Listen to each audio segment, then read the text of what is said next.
Do you know what? This isn't even the video I was meant to be filming today. I was sitting down here getting ready to talk about something completely different, and then Andrew Lloyd Webber and Baz were like, you know what? Let's just drop some news and change the trajectory of MickeyJoTheatre's afternoon. I had to get the camel and the cat and the bear out, and I also have to get the ring lights out and bring them uncomfortably close to my face for reasons that will become apparent, because Andrew Lloyd Webber has a brand new musical. Oh my god, hey, welcome back to my theatre-themed YouTube channel. My name is Mickey Jo, and I am obsessed with all things theatre. I am a professional independent theatre critic here on social media, and a pundit and a content creator, best known to many people on the internet for my commentary of the what I call the Bad Cinderella saga. This was a musical, one of the first West End musicals to reopen the West End after the pandemic of a few years back. You may have heard of it.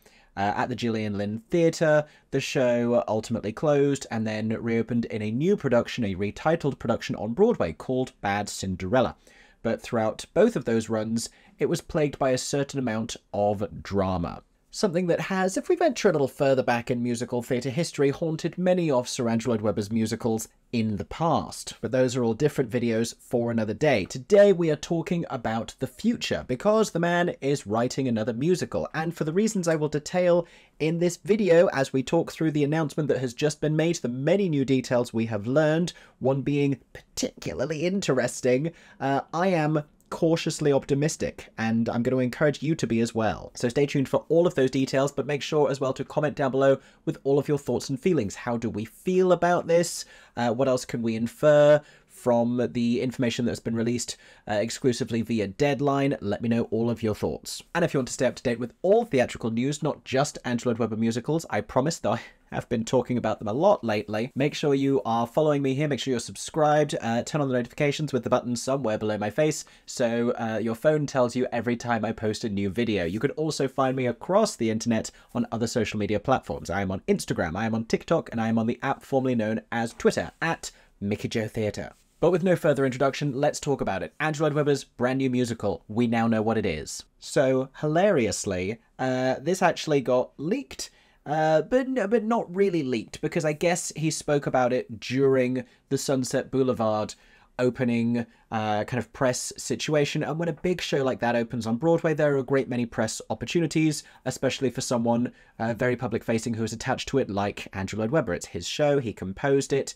and so he's doing a lot of interviews, and he revealed at one point some more details about the new musical that he had been teasing a few months ago. I made another video, not even a few months ago, a few weeks ago, I made another video here on my channel speculating about it wildly. He also talked about some of the other projects in development, an immersive Phantom in New York, the transfer of the Cats off-Broadway ballroom revival to London, potentially. But what happened here is he was not meant to name and divulge details about his new musical project, because I guess they had already set up an exclusive with Deadline. Or they had probably at least already promised an exclusive to Deadline, if not officially, because Bamigboye breaks many of theatre's, certainly many of West End theatre's, most exciting stories. If it goes through Baz as an exclusive, usually it's big news, and a lot of the producer Michael Harrison's shows do tend to go through Baz. Okay, so here is the news. This was shared about an hour ago. Andrew Lloyd Webber has unveiled his new West End and Broadway musical. They're calling it a West End and Broadway musical, and this is a journalist who knows what those words mean. This is not just like generic entertainment news, so that has been done purposefully. That means it has plans to happen on both continents. And, you know, Cinderella did that, and Sunset Boulevard is doing that. Andrew Lloyd Webber has the capital to make that happen, as we saw with Cinderella. Even if the show is not a huge success in London, that does not preclude it from going to Broadway. So that is the plan for this show, is that it will do both. And it's a magical romance called The Illusionist. Many of you guessed that in the comment section of my last video, because he shared when and where the story was set, and that it was based on a film, so point to you. If you guessed The Illusionist correctly, you win eternal bragging rights and your very own real-life Jellicle cat. Bear in mind, they are an awful lot of work to maintain. But here is the big news, even bigger than the fact it's going to the West End and Broadway, even bigger than the fact it is The Illusionist. It is going to be directed by Sunset Boulevard's Jamie Lloyd. This is huge news, and maybe people could have seen this coming because he has been working so publicly on Sunset Boulevard, and it's been such a big moment, both for producer Michael Harrison, for director Jamie Lloyd, and for Andrew. Really, it's been such a huge success. But this is still a big surprise in many ways, because this is not something we have really seen Jamie Lloyd associate himself with, is the world of new musical theatre. And when it comes to a new Lloyd Webber musical, this is a very different kind of a director. It's one thing for Jamie to take his older works and reconfigure them and do bold revivals, which is what he's known for, bold new productions of classic plays and bold musical revivals. It's quite another for him to develop this new work, because the director of a revival and the director of a new musical do very different jobs, and the director of a new musical is seemingly much more involved with the early development and working of the material, having conversations like, there needs to be a new song here, that needs to be cut, this isn't working. They get to mould the piece a lot more, which is so interesting. I'm going to share many more thoughts around that, but carrying on here. During a private audience at his penthouse office adjacent to the Theatre Royal Drury Lane, one of 6 theatres controlled by his LW Theatres group, which I imagine is stunning, the legendary composer of The Phantom of the Opera and Evita gave Deadline an exclusive preview of 3 of the several numbers he has so far scored. Have they shared that, or is that just for their benefit? Okay, so he's written several numbers. He played them, 3 of them. The impresario says Oscar-winning screenwriter Chris Terrio of Argo, we knew this already, has done the book very much with me, but he's the scriptwriter. So he is writing the script, but the 2 of them are developing the plot in tandem. That's what the book is in a musical. British songwriter Bruno Major is also attached as a lyricist. So Lloyd Webber does not write lyrics. He works with lyricists, most notably early in his career he worked with Sir Tim Rice. They had this very successful partnership. He's worked with several other lyricists since, the likes of Don Black and Christopher Hampton. And so assumedly, British songwriter Bruno Major, this is not someone who is known to me because they're not from the musical theatre realm, presumably he has been brought on as a lyricist. Can we find out more about him? Yep, he is a 36-year-old singer-songwriter, guitarist. This does not surprise me. Lloyd Webber, for the last few years, we saw this in Bad Cinderella, we saw it in the new production of Starlight Express, is, I think, eager to try and do something a little more contemporary, a little bit more down with the kids, if you like. Whether or not that's going to be successful, I don't know. Anyway, carrying on. Lloyd Webber performed an early draft of his score to Jamie Lloyd earlier this year as they began prepping to open Sunset Boulevard, starring Nicole Scherzinger and Tom Francis on Broadway. The show premiered at the St. James Theatre on October 20th to ecstatic notices from the majority of critics. I would not characterise the majority of them as ecstatic. I think they were largely mixed positive, but I made another video talking through those reviews here on my channel. You can go watch that if you haven't already. And so this sort of gives us an indication of how Jamie Lloyd came to be involved in this. You know, they're working on Sunset Boulevard. It's going very well. Andrew is impressed with this. Michael Harrison is impressed with this. He's developing a new show, and he's like, maybe this is the bold visionary to bring some dynamic contemporary energy to his work. Because as a general criticism of the Lloyd Webber musicals since Phantom, and you know, he did give us School of Rock. I said in a video previously that he hadn't really had much success in developing completely new musicals since Phantom. I sort of forgot about School of Rock, so apologies for that one. But many of them, I think, have just felt a little old-fashioned. If we look at Your Aspects of Love, if we look at Stephen Ward, if we look at By Jeeves, if we look at The Woman in White, he does this romantic classic thing very well, but the best, most exciting Lloyd Webber productions that we've seen in the last few years have been revivals of his work reconceived by other directors, by new producers. This is also how the Michael Harrison partnership came to be, by the way. He produced Joseph and the Amazing Technicolor Dreamcoat, and he has since produced not only the very successful new production of Starlight Express, but also the ongoing, much talked about Sunset Boulevard. And this is a brilliant partnership for all involved. Michael Harrison, a great, conscientious, smart producer. Lloyd Webber, a renowned composer, and it allows them to be both of those things. More importantly, specifically, it allows Lloyd Webber to be the artist, to be the creator, to not have to be the producer. And I think he does one of those things a lot more successfully than he does the other. Carrying on, it's only recently that both Lloyd Webber and Michael Harrison, his producing partner in Lloyd Webber Harrison Musicals, approached Lloyd to direct the new show, which, says the composer, will feature an operatic score, which I think is A, not a surprise, and B, probably the right kind of a sound for something that is set in, what did he say, like 1900s Vienna. With director Lloyd, writers Terrio and Major on board, the next important step is to find someone to create the illusions for the illusionist.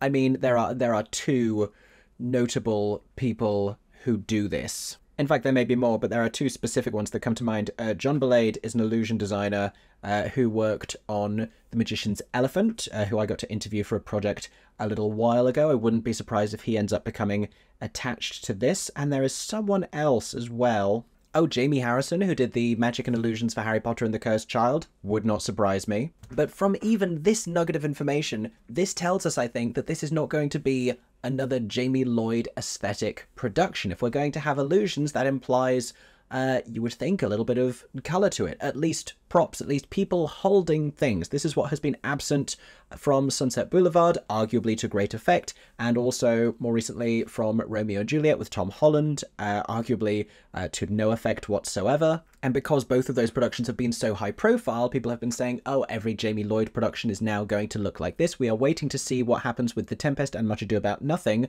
which are coming to Theatre Royal Drury Lane very soon. Also waiting for Godot on Broadway that he will be directing. And rumours of him restaging his production of Evita next summer in the UK have also been swirling, with a very conspicuous Broadway and cinema name attached to play Eva Peron. And though this is total hearsay, I've also heard that he may be attached to a revival of Ragtime at an unexpected London venue. And with him working on so many different upcoming projects, it seems unlikely to me that these will all have the same kind of aesthetic as we have seen in Sunset Boulevard and Romeo and Juliet. But with a Lloyd Webber show, I feel like he is no longer the most powerful creative voice in the room. And Jamie Lloyd, from what I've heard, is this really brilliant, diplomatic, democratic, encouraging and inspiring creative force. I don't want to portray him as being this autocratic director, but Lloyd Webber, even as just the composer, is also a compelling creative force who will be involved in sort of every creative facet of this production to some extent, as he should be. It's his name that is selling the thing and is going to be attached to it. And so the collaboration on something new between him and Jamie Lloyd with Michael Harrison in that melting pot as well, so interesting to me. So interesting to me. Because it's the prospect of an exciting new power dynamic from a composer who has worked with many directors that he seems able to instruct, and a director who has worked with material that is older and so doesn't have to answer to the writer at the most immediate stage. And they suddenly are going to engage together. This could be brilliant. This could be a disaster.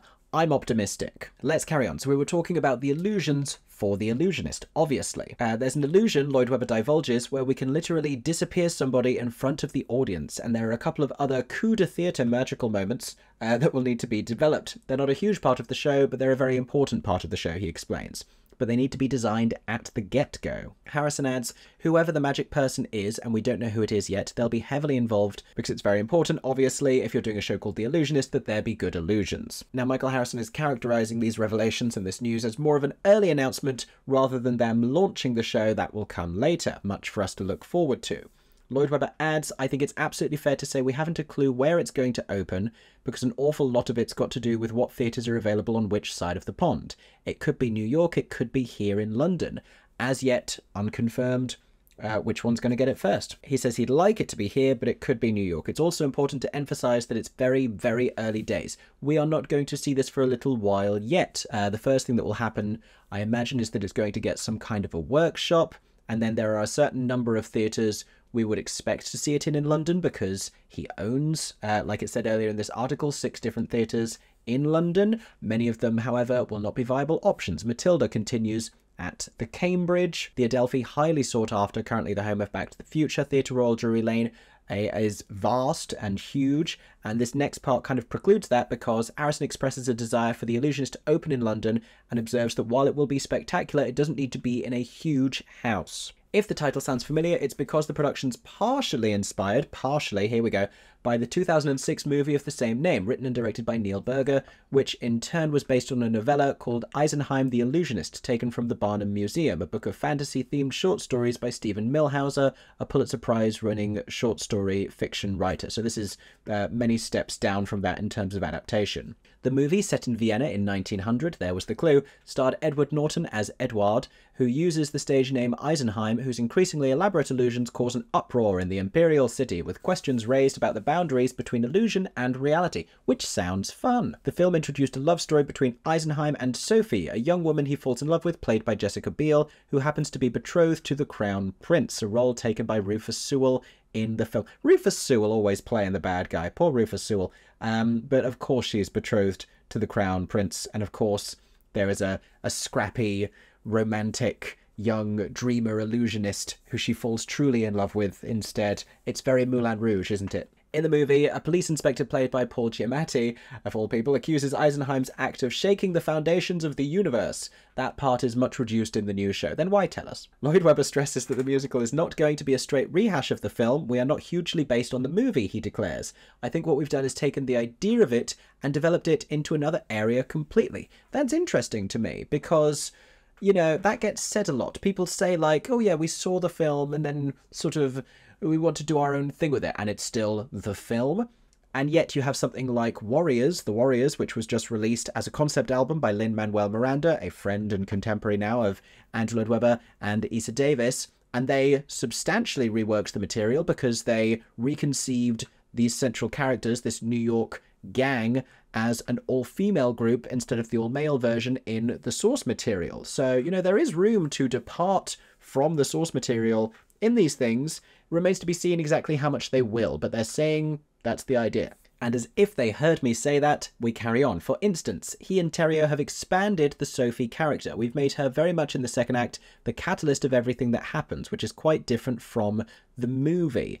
Is she a character or is she a catalyst? Because those are slightly different things, and it's fair to say there has been criticism of some Lloyd Webber composed musicals in the past for their positioning of female characters, even in Phantom. I'm going to say it. As an addendum to that, before you fight me in the comment section, I will also say that he has delivered some of the best roles for women on stage, the likes of Norma Desmond in Sunset Boulevard, that Nicole Scherzinger is currently getting rave reviews for from audience members, also Evita, even Grisabella in Cats. The show, he remarks, will conjure up a fascinating period of history where the city was this melting pot where on the one hand you had Strauss's waltzes, which I dare say will inspire the score, while on the other hand he points to the cultural, societal and psychological breakthroughs involving, for instance, the likes of Sigmund Freud and his psychoanalytical theories and Arnold Schoenberg's revolutionary music techniques. It sounds very exciting. So what we've written, which is not really part of the movie, is something where it's a cauldron of those various ideas, Lloyd Webber tells us. What also fascinates him historically, gosh, this is longer than I thought, is that within 14 years an empire was going to be dismantled by a world war. So it's a wonderful rich area for me, he says, which will enable my romantic side to fly, and his kind of more mathematical side, because the plot is set in a city where everything was changing. Innovations, ideas, everything. I mean, that is exciting. He likes to play with time signatures, and, you know, if I was to ask you the greatest Andrew Lloyd Webber songs, you would probably pick some lush, sweeping, romantic or tragic ballads. He does this emotive thing very well in his composition. And so you've got people coming to Vienna, and all of them for different reasons. Some of them because they want to hear a waltz. The musical Lord surmises quite a lot of them are coming because they want to find a solution to their problems. Others because they're excited about the act that there is new work going on there. Did that sentence make sense? All of that, however, counts for naught if the score doesn't lift you, the audience, and the show. Lloyd Webber and Harrison both asked David Andrew Wilson, the Really Useful Group's director of music, to play me recordings of 3 piano demos with voice accompaniment. Oh, I wonder who sang on it. The first, a powerful ballad, Invincible, to be sung by Eisenheim, Don't Tell Rebecca Das Musical, after he's been put down by his father for performing magic in the village square, which sounds not unlike the beginning of the film Coco. That's followed by I Only Came to Say Goodbye, not to be confused with As If We Never Said Goodbye, a sweeping love song with a haunting melody, which, Lloyd Webber jokes, just in case everybody thought that I'd gone back irrevocably to rock and roll, I have tried to do something a little bit more in my older mould. But it's the second act number, Always Everything to Me, a passionate love song that lingers most. That's a classic, says Harrison, breaking the silence. True. I can forever boast, I joke, that I heard it seated next to the composer on an October afternoon. It took me back to an early evening meeting with Lloyd Webber nearly 4 decades ago when he sat at his grand piano and played me Music of the Night from Phantom of the Opera. I felt the same emotional jolt with Always Everything to Me. And Bamigboye knows what he is talking about. He has the experience there that he tells you about.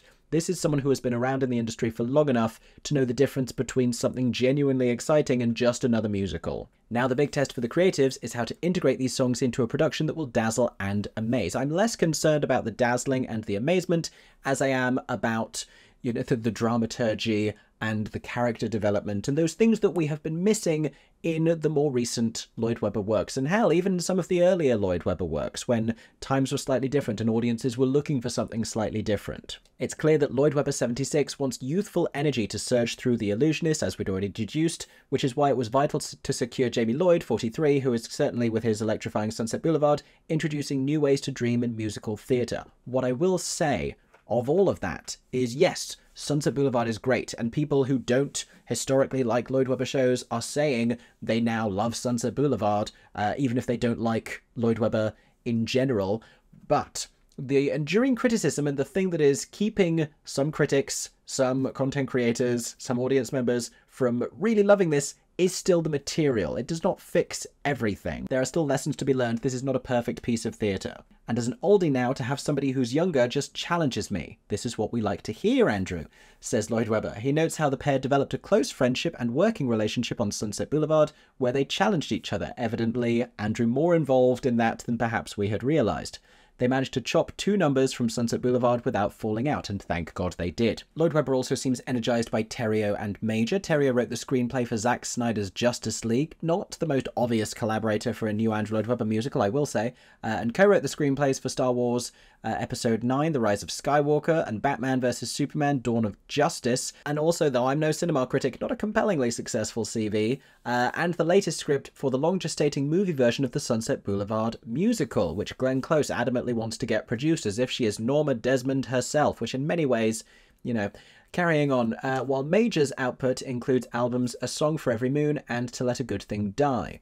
They were introduced to the ennobled Tunesmith by independent music executive Alistair Lloyd Webber, 32, the eldest of his 3 children from his 3rd and current marriage to Madeline Gurdon, deputy chair, I feel like I'm reading a family tree here, equestrian, champion racehorse breeder. Okay, so Andrew's son put them in contact with his father. That's what happened here. Back to something very interesting. Although all concerned would like to see The Illusionist ready to enchant audiences sometime in 2026, Harrison insists that there's genuinely no time frame for the production. So we might get it in 26, it might be later. It's also got to be when everything's right, adds Lloyd Webber, as he recites the wonderful piece of advice that Evita and Phantom of the Opera director Hal Prince, the legendary Hal Prince, gave him decades ago. You can't listen to a musical if you can't look at it. And I wonder if Jamie Lloyd, of all people, is the person to bring us another staggering Andrew Lloyd Webber cross-cultural new musical hit. Not him adding something to a classic film, not him reviving something as a producer, not a remounting or new production of one of his earlier shows, but something new and thrilling because it was those old productions with Hal Prince where everything worked, because, you know, Hal Prince wasn't kowtowing to everything Lloyd Webber wanted. He was a strong creative force, and maybe that is what the man needs. Oh, here we go. We do not speak of his last show, Bad Cinderella, which wasn't at all ready for the spotlight, although it did keep theatre folk employed during the pandemic. I wonder who that came from. Is that Baz saying it wasn't at all ready for the spotlight?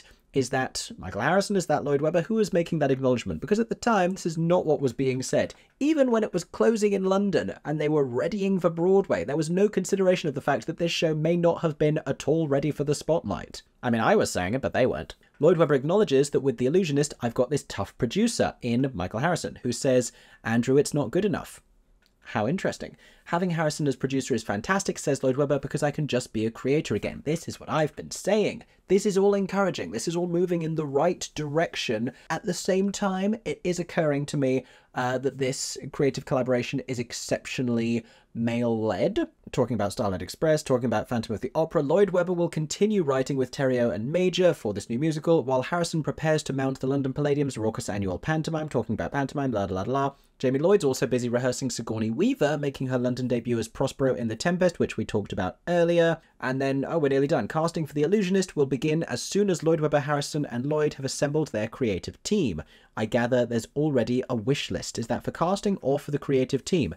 I am very intrigued. Will we see Fabian Aloise as choreographer, who has worked with Jamie Lloyd on his last two Andrew Lloyd Webber revivals, both on Evita and on Sunset Boulevard. I would like that very much because I think he is a brilliant choreographer. And they have posted a video to go with this. Is this going to be a little bit of music? Let's listen to this together. I'm going to hold it near the microphone. How long did it take you to compose it? Oh, it's an interview. Your new show. Well, it's probably not finished yet. He says it's not finished yet. Well, gosh, as long as it takes. It takes as long as it takes. Every show is always, I would say, from, you know, when you think about it, 3 years. But the writing is not the, you know, in a way, it's the finally what happens now, and then the hard work starts. Yes, the hard work begins now. The hard work begins now, he said. Oh, okay, so he says roughly, usually, takes about 3 years, estimating taking 3 years. So I don't know how anyone is getting 2026 from that, because this former maths teacher makes that 2027.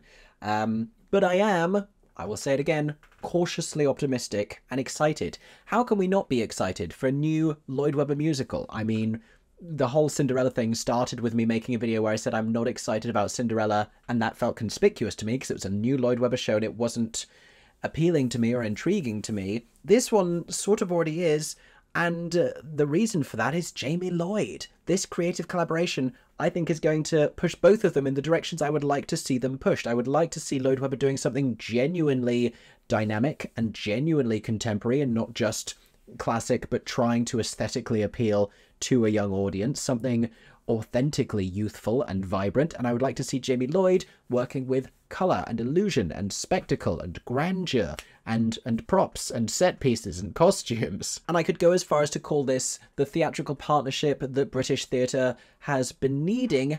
However, the separate conversation to all of this is that these individuals, Michael Harrison as a producer, wonderful. Lloyd Webber, legendary as a composer. Jamie Lloyd, a brilliant director, all of whom I have a tremendous amount of respect for, take up a lot of space in the industry, an industry which simultaneously needs to be nurturing non-white creatives and writers and producers, and women in all of these roles, and also new writers and emerging writers and new musical theatre writers. And, you know, it's not lost on me that this is making huge headlines in the same week that Why Am I So Single has announced it will close prematurely in the West End. And, you know, it's just a reminder we need to be supporting new musicals from emerging early career writers, as well as the ones who own a bunch of theatres that they can produce them in. I'm just going to say that once more. I am, however, hugely excited, and I will be following the development of this as we hear more. Next time I run into Bamigboye, which does not happen often, I will be asking him very curiously about the music he heard exclusive previews of, and I wonder how long it will be before we get to hear those. There will be some kind of a workshop presentation for this, at which point we may get to find out a little bit more about casting, the nature of the casting, the nature of roles. There's lots that we will discover as this moves forward in its lifetime, but we have, presumably, barring anything going wrong, a new Lloyd Webber musical to look forward to in the West End and on Broadway. And I am hugely intrigued to hear what you think. Let me know in the comments section down below. Do we think this is worth getting really excited over? Do we think, I mean, it's early days yet, but do we think this is going to be a big hit? Is this going to be a change of direction for new Lloyd Webber musicals? I cannot wait to read all of your comments. Make sure to subscribe, turn on the notifications so you don't miss any more videos around this topic, as well as the other videos I will make talking about all of the rest of the theatre happening in the West End and on Broadway. I hope that everyone is staying safe and that you have a stagey day. For 10 more seconds, I'm MickeyJoTheatre. Oh my god, hey. Thanks for watching, have a stagey day. Subscribe!